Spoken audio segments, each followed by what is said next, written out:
Hello everyone, this is not a review. This is actually going to be a really quick overview video of this kit here in its built form. I'm actually not even going to change the pose. I just want to quickly show it because it is something that shows up in the background of videos and streams and people ask about it, and I want to have something I can point them to that will show it quickly up close. This is a Bandai kit from a new series that they came up with called Kyoukai Senki. Or AMAIM is an alternate to that. It's not Gundam, but it's kind of Gundam adjunct. You know, it's another mech based series. You can actually watch it. It's a full anime series as well, supporting the kits. This is a 1/72nd scale, what they call 1/72nd scale. Don't let that fool you.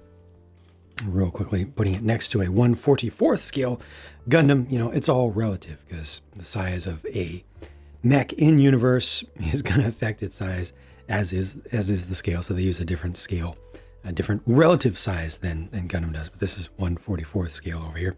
Entry grade, high grade, real grade, all the same size, just for the sake of reference. And they also do some of these in full mechanics version, which is 1/48th scale for them. Significantly larger than this. So the size of this, you can see it's kind of squatted down in this pose. I just don't want to mess with the pose because I'm just going to put it directly back onto my my shelf behind me. Again, this is specifically just for folks who want to ask the question, what is that? Can you show it to me closer? This is me showing it to you closer.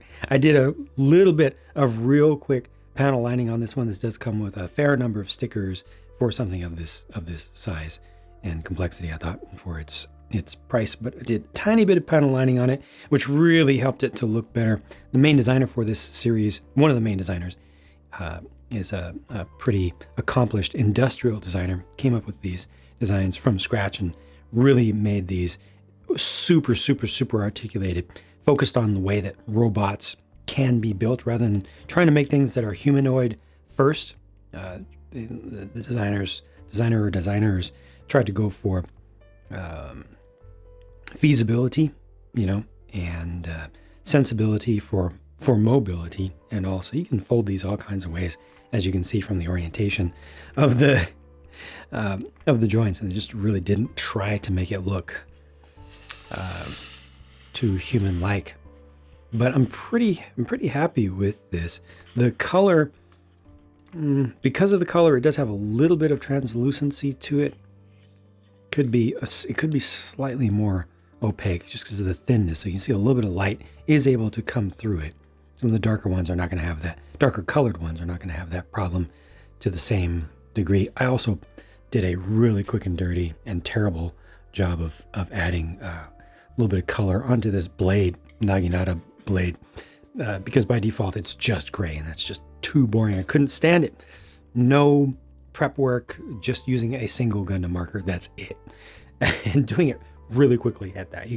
Anybody can do a much better job than that. But that's that really quickly. This thing, so poseable. Every single bit that you see here can be rotated a significant amount. And I might get maybe 1 or 2 more kits from this series. I'm gonna try my best to not do a 1/48th scale. And I'm going to try my best to not do the entire series. They have some really cool things. I want to do one other that's very different from this. But for now, that's that. Thank you for watching, and I'll talk to you again soon.